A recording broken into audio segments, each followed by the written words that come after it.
Hello students, welcome back my YouTube channel A two study classes. आज मैं बताऊंगा emphatic के बारे में। आखिर इम्फैटिक क्या होता है। इम्फैटिक आपका एक इंग्लिश ग्रामर का एक छोटा सा चैप्टर है। आइए शुरुआत करते हैं। इम्फैटिक होता आखिर क्या है, इम्फैटिक का मतलब क्या होता है। तो इम्फैटिक का मतलब आपका होता है जोरदार या बल सूचक होता है। तो आइए इम्फैटिक होता क्या है, हम लोग इम्फैटिक का डिफिनेशन क्या है समझते हैं। Emphatic means stress generally do, does, did is used after subject to make emphatic. आप लोग बहुत अच्छे से समझिएगा। इसमें आपको इंग्लिश ग्रामर के साथ साथ हिंदी भी इसका बताया जाएगा। तो आइए हिंदी के अनुसार से समझते हैं, आपको एक एक पॉइंट अच्छे से समझ में आ जाएगी। इम्फैटिक का शाब्दिक अर्थ होता है जोरदार या बल सूचक। सामान्यतः डू, डज, डिड का प्रयोग करके सब्जेक्ट के बाद प्रयोग करके वाक्य को इम्फैटिक बनाया जाता है।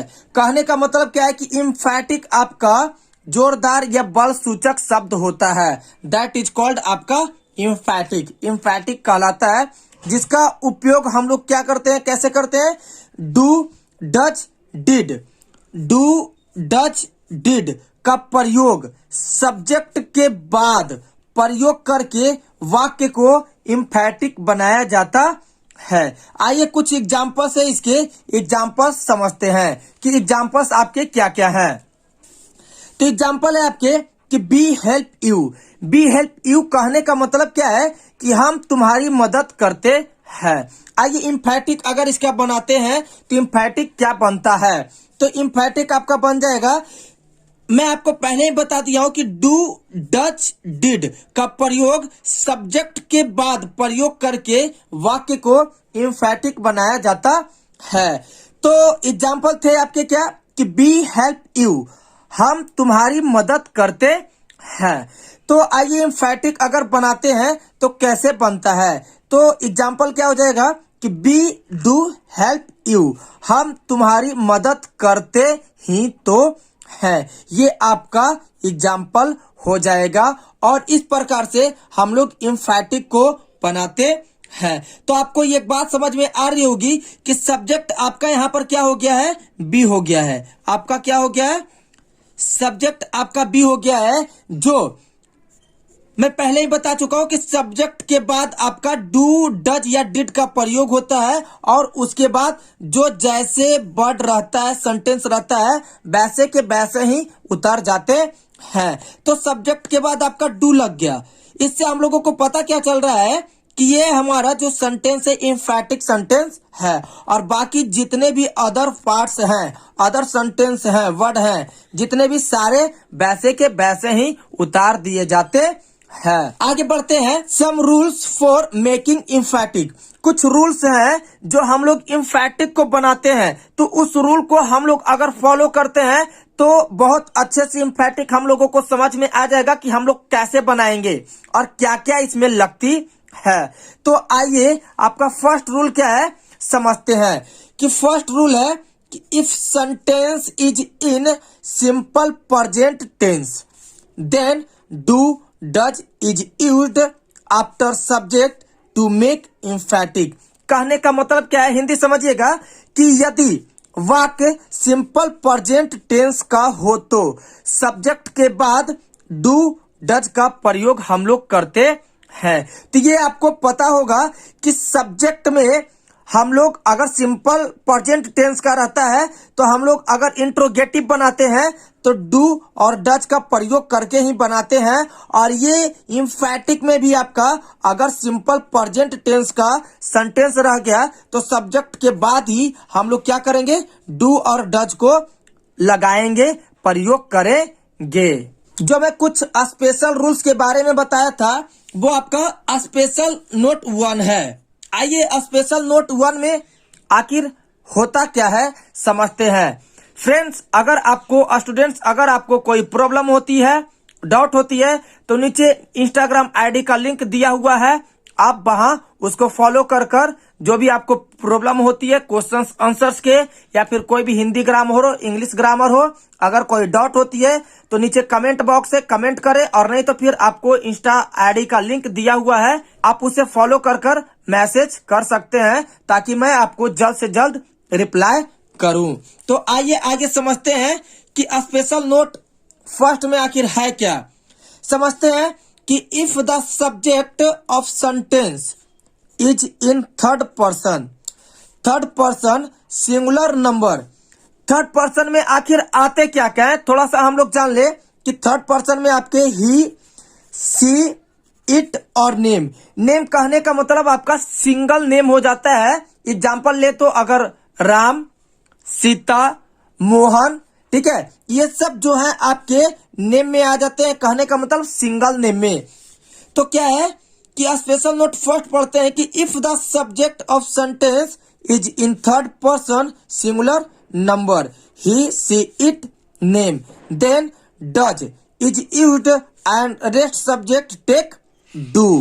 कहने का मतलब क्या है समझिएगा कि यदि वाक्य का सब्जेक्ट आपका थर्ड पर्सन होता है, थर्ड पर्सन सिंगुलर नंबर का हो, तो वो सभी के साथ आपका क्या चीज का यूज होगा, डज का यूज होगा। आप लोग अच्छे से समझिएगा क्या चीज का यूज होगा, डज का प्रयोग हम लोग करते हैं। और बाकी जितने भी आपके रह जाएंगे, या फिर सेकेंड पर्सन हो, सेकेंड पर्सन में आपके यू आते हैं, और फर्स्ट पर्सन में आपके आई और बी आते हैं, तथा शेष सब्जेक्ट के साथ आपका डू का प्रयोग होता है। तो आपको अच्छे से समझ में आ गया कि हम लोग डज का उपयोग प्रयोग कहाँ करते हैं और डू का प्रयोग हम लोग कहाँ कहाँ करते हैं। तो फ्रेंड्स, आशा करते हैं आप लोगों को बहुत अच्छा से समझ में आ रही होगी। कमेंट जरूर करें, और अभी तक आपने मेरे YouTube channel A2 study classes को सब्सक्राइब नहीं किए हैं तो सब्सक्राइब करें। आपको हर एक सब्जेक्ट की 12th क्लास की English grammar, Hindi grammar, English और हिंदी पढ़ना चाहते हैं, और जो बोर्ड एग्जाम की 10th क्लास की प्रिपेयर कर रहे हैं, बोर्ड एग्जाम की इस बार 2022 में जो एग्जाम देंगे 10th और 12th क्लास के स्टूडेंट्स के लिए, सारे ये पूछे जाएंगे क्वेश्चंस ऑब्जेक्टिव टाइप के या फिर सब्जेक्टिव टाइप के। उनके लिए बहुत ही ज्यादा इंपॉर्टेंट है, उनके लिए ये बहुत ही ज्यादा इंपॉर्टेंट है क्लास। आइए फ्रेंड्स आगे बढ़ते हैं। स्पेशल नोट 2 में क्या क्या बताया गया है, आइए इसको समझते हैं। डू, डज, डिड, ये जो आपके 3 है, do, does, did, always take present form of verb, verb का फर्स्ट फॉर्म। वर्ब का फर्स्ट फॉर्म में आप जानते हैं कि अगर डू या डज या डिड लगता है तो उसके साथ हमेशा वर्ब के फर्स्ट फॉर्म का हम लोग प्रयोग करते हैं। तो आइए इसका एग्जाम्पल कुछ है, थोड़ा समझते हैं। आपको एग्जाम्पल से सारा कुछ क्लियर हो जाएगा कि हम लोग कहाँ कहाँ डू, डज, डिड के साथ क्या क्या यूज करते हैं और कहां पर डू, डज, डिड का यूज होता है। तो आइए एग्जाम्पल क्या है आपका समझते हैं कि ही टीचेज मी, ही टीचेज मी। तो यहां पर आप देखिए कि ही आपका क्या है, सिंगुलर नंबर है, सिंगुलर नंबर है, और इसके बाद ये क्या है आपका थर्ड पर्सन है, ये क्या है आपका थर्ड पर्सन है, थर्ड पर्सन और सिंगुलर नंबर है आपका, क्या है सिंगुलर नंबर है। आप अच्छे से समझिएगा कि थर्ड पर्सन सिंगुलर नंबर है आपका ही टीचेज मी। तो अगर हम लोग इसका इम्फैटिक बनाते हैं तो आखिर बनता कैसे है, बनेगा क्या, तो पहले ही मैं आपको बता चुका हूं कि सब्जेक्ट के बाद हमेशा डू, डज, डिड लगेगा, और बाकी जितने रेस्ट पार्ट्स होंगे वो वैसे के वैसे ही आपके उतर जाएंगे। तो क्या बन जाएगा, ही टीचेज मी का ही डज टीच मी। और यहाँ पर देखिए टीच आपका जो है आपका वर्ब का फर्स्ट फॉर्म है, और यहाँ पर टीचेज जो है आपका फॉर्म की फिफ्थ फॉर्म है। आपके फिफ्थ फॉर्म क्या होता है कि लास्ट में ई या ईएस लगाकर वर्ब का फिफ्थ फॉर्म बनाया जाता है, ठीक है। और वर्ब का फर्स्ट फॉर्म क्या होता है जिसमें यस, यस और ईएस नहीं लगते हैं, वो आपका वर्ब का फर्स्ट फॉर्म होते हैं, और जिसमें वर्ब के फिफ्थ फॉर्म में यस या यस लगता है वो आपके वर्ब के फिफ्थ फॉर्म होते हैं। तो ये सब बारीकी चीज है, ये छोटे छोटे पॉइंट है, आप इसको अच्छे से याद रखिएगा। आइए आगे बढ़ते हैं। दूसरा एग्जाम्पल आपका क्या है कि I play football. I play football, तो यहाँ पर क्या है कि आई आपका जो है प्लूरल नंबर है। आपका क्या है? आई प्लूरल नंबर है। और यहाँ पर जो आपका प्ले है, यहाँ पर जो आपका प्ले है ये भी आपका वर्ब का फिफ्थ फॉर्म है। तो आइए इसके साथ क्या लगेगा समझते हैं। आई के साथ हमेशा डू का यूज होता है, और डू किसके किसके साथ यूज होता है तो समझिएगा, बी के साथ, यू के साथ और दे के साथ। और अगर नेम रह गए, नेम कहने का मतलब प्लूरल नेम, नेम कहने का मतलब इसमें भी आ जाता है डबल नेम। डबल नेम हो या फिर आपके ट्रिपल नेम हो, जैसे राम एंड श्याम, राम श्याम एंड गीता, ये 3 नेम हो या 2 नेम हो, ये सारे आपके, ये सभी के साथ आपके डू का यूज होगा। तो आई प्ले फुटबॉल, इसका बनेगा क्या कि आई डू प्ले फुटबॉल। तो आपको तो पता ही है कि सब्जेक्ट के बाद हमेशा डू, डिड, डज का यूज होगा। आइए स्टूडेंट्स आगे बढ़ते हैं। ये दूसरा नंबर आपका क्या है, दूसरा नंबर पॉइंट समझते हैं। आशा करते हैं फ्रेंड्स ये वीडियो, ये जो मैं बता रहा हूं एम्फैटिक, एक इंग्लिश ग्रामर का एक छोटा सा चैप्टर है जो आपको बहुत ही अच्छे से पूरा वीडियो मिल जाएगा, बहुत ही अच्छे से आपको सारे कुछ समझ में आ जाएंगे। आइए आगे बढ़ते हैं कि if sentence in simple past then did is used after subject to make emphatic. कहने का मतलब क्या है समझिएगा। यदि वाक्य सिंपल पास्ट में हो तो सिंपल पास्ट के साथ हमेशा डिड का यूज होता है, आप हमेशा याद रखिएगा। और आपको नीचे लिंक दिया हुआ है कि डू, डज और डिड कहां कहां लगते हैं, नीचे टेंस के बारे में पढ़ाया गया है, नीचे लिंक दिया हुआ है, आप वहां जाकर देख सकते हैं। सारा कुछ आपका क्लियर हो जाएगा कि डू, डज, डिड कहां कहां यूज होते हैं। वो प्रेजेंट टेंस में जो मैं बताया हूं, आपको लिंक मिल जाएगी प्लेलिस्ट का, आप वहां इंग्लिश ग्रामर के सेक्शन में जाकर देख सकते हैं। बहुत ही अच्छे तरीका से आपको समझाया गया है, बताया गया है। तो आगे बढ़ते हैं। यदि वाक्य सिंपल पास्ट में हो तो डिड का प्रयोग सब्जेक्ट के बाद होता है। एग्जाम्पल से समझते हैं फ्रेंड्स कि ही स्पोक द ट्रूथ। तो यहाँ पर स्पोक देखिए क्या है, यहाँ पर आपका स्पोक जो है वर्ब का सेकेंड फॉर्म है। क्या है? वर्ब का सेकेंड फॉर्म है। तो अगर इसका एम्फैटिक हम लोग बनाते हैं तो बनता कैसे है? ही के बाद तो ही तो आपका ये सब्जेक्ट हो गया, शॉर्ट में इसको सब्जेक्ट इस प्रकार से लिखते हैं। और ये जो आपका डिड है, सब्जेक्ट के बाद ही आपका डिड का यूज होता है। तो ही डिड स्पीक। और एक बात हम पहले ही आपको बता चुके थे कि सब्जेक्ट के बाद डिड लगता है, और डू रहे, डज रहे, डिड रहे, तो वो सबके साथ हमेशा वर्ब का फर्स्ट फॉर्म यूज होता है। तो यहाँ पर आपका वर्ब टू था स्पोक में, तो यहाँ पर वर्ब फर्स्ट हो जाएगा, तो he did speak the truth हो जाएगा। तो आपको बहुत अच्छे से यह वीडियो समझ में आ रही है, और समझ में आती है तो आप कमेंट करना ना भूले। अगर कोई डाउट होती है तो नीचे कमेंट बॉक्स है, आप कमेंट जरूर से जरूर करें, और अपने दोस्तों के पास ज्यादा से ज्यादा शेयर करें, लाइक करें। जो बोर्ड एग्जाम की प्रिपरेशन कर रहे हैं उनके लिए ये इम्पोर्टेंट है, बहुत ज्यादा इम्पोर्टेंट है, और VVI है। ये सारे क्वेश्चन, ये सारे जो इंग्लिश ग्रामर के टॉपिक हैं, ये सारे ऑब्जेक्टिव टाइप में आपसे पूछे जाएंगे। आगे बढ़ते हैं फ्रेंड्स। ये फ्रेंड्स आपका तीसरा नंबर पॉइंट है। ये तीसरा नंबर पॉइंट है, जो फर्स्ट पॉइंट, सेकेंड पॉइंट, ये जो भी पॉइंट बताए ये सब आप अच्छे से समझ लीजिएगा। आप इसको समझकर, वीडियो को देखकर अच्छे से समझिएगा। ये आखिर तीसरा पॉइंट क्या है, आइए आगे बढ़ते हैं। If sentence has, have, had, then do, does, did plus have is used after subject to make emphatic. आइए समझाते हैं ये आखिर है क्या। आपको समझ में आया होगा, और नहीं तो फिर मैं समझाता हूं आपको।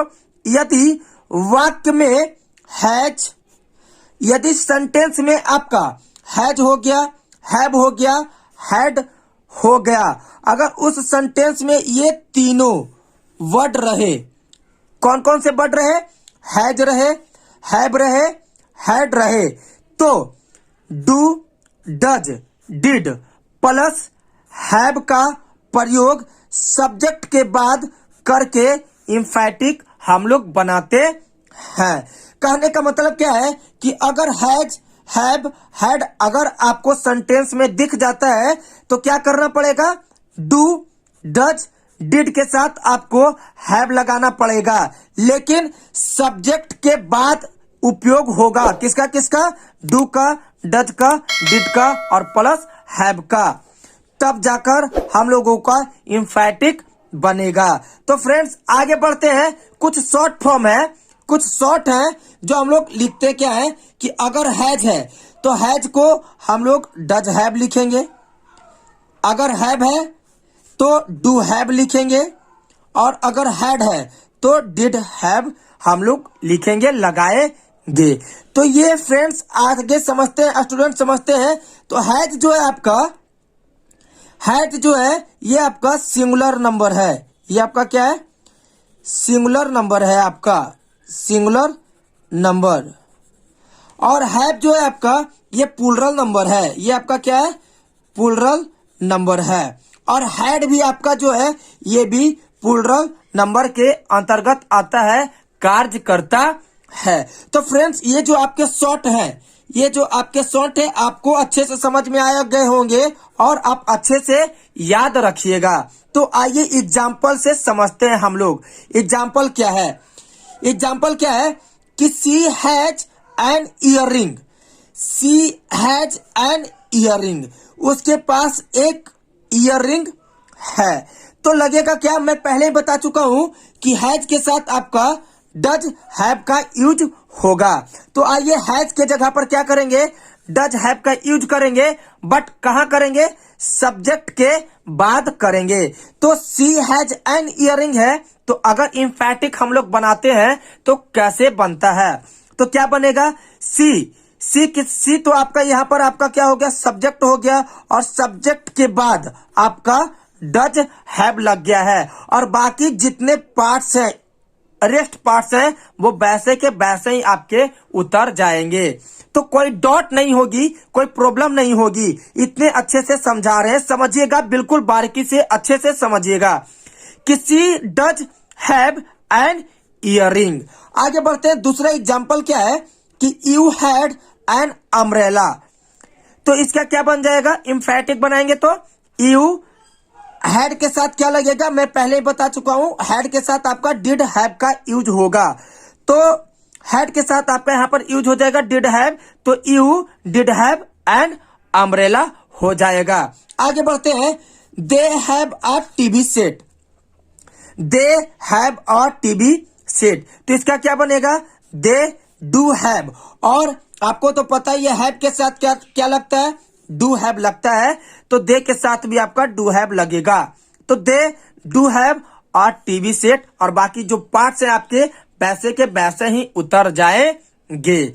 आगे बढ़ते फ्रेंड्स, कुछ नोट पॉइंट है उसको थोड़ा समझ लेते हैं। नोट पॉइंट आखिर है क्या, समझिएगा फ्रेंड। नोट पॉइंट आपका ये है, ये नोट पॉइंट है, थोड़ा समझिएगा, बेहतरीन ढंग से अच्छा से समझिएगा। Have is used after do, does, did. Have is used after do, does, did. Never used has, had. आपको हिंदी से समझाते हैं क्या है इसमें। आपको मैं जो इंग्लिश ग्रामर फ्रेंड्स आपको स्टूडेंट समझाऊंगा, इसमें साथ साथ आपका इंग्लिश भी होगा और साथ साथ आपका हिंदी भी होगा। आपको बहुत अच्छे तरीका से समझ में आ जाएंगे। ये पूरा वीडियो है आपका एम्फैटिक चैप्टर है, इंग्लिश ग्रामर का एक छोटा सा चैप्टर है, एम्फैटिक चैप्टर है, जो पूरा का पूरा बताया गया है, इसमें समझाया गया है।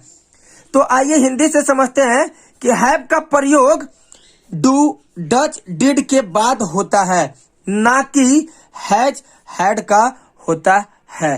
तो फ्रेंड्स आपको समझ में आया होगा कि हैव का प्रयोग हम लोग डू डज डिड के बाद ही करते हैं, ना कि हैज हैड का करते हैं। तो आपको फ्रेंड्स यहाँ पे मैं कुछ शॉर्ट जो थे इसमें मैं समझाया था कि हैज के बाद देखिए डज के बाद आपका हैव लग रहा है, हैव है, लेकिन डू के बाद आपका हैव लग रहा है, और हैड है तो डिड के बाद हैव लग रहा है। तो भाई ये आपके कुछ नोट पॉइंट थे, ये जो नोट पॉइंट है वही कह रहे हैं कि हैव का प्रयोग हम लोग डू डज डिड के बाद करते हैं, ना कि हैज हैड के बाद करते हैं। तो फ्रेंड्स ये छोटे से पॉइंट थे, आपको बहुत ही अच्छे तरीका से समझ में आया होगा।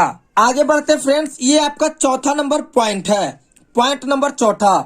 पॉइंट नंबर चौथा आपका क्या है कि if sentence is in imperative then do is used before main verb to make emphatic. आइए समझते हैं क्या है इसका मतलब। यदि वाक्य आज्ञा सूचक हो, इम्परेटिव का मतलब क्या होता है, आज्ञा सूचक होता है।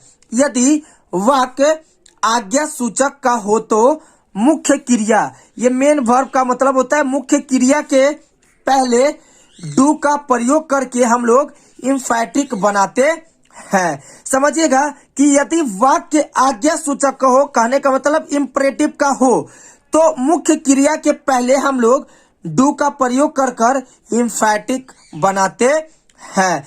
तो फ्रेंड्स आप एक बात समझिएगा कि हम लोग कैसे समझेंगे कि इम्परेटिव सेंटेंस है।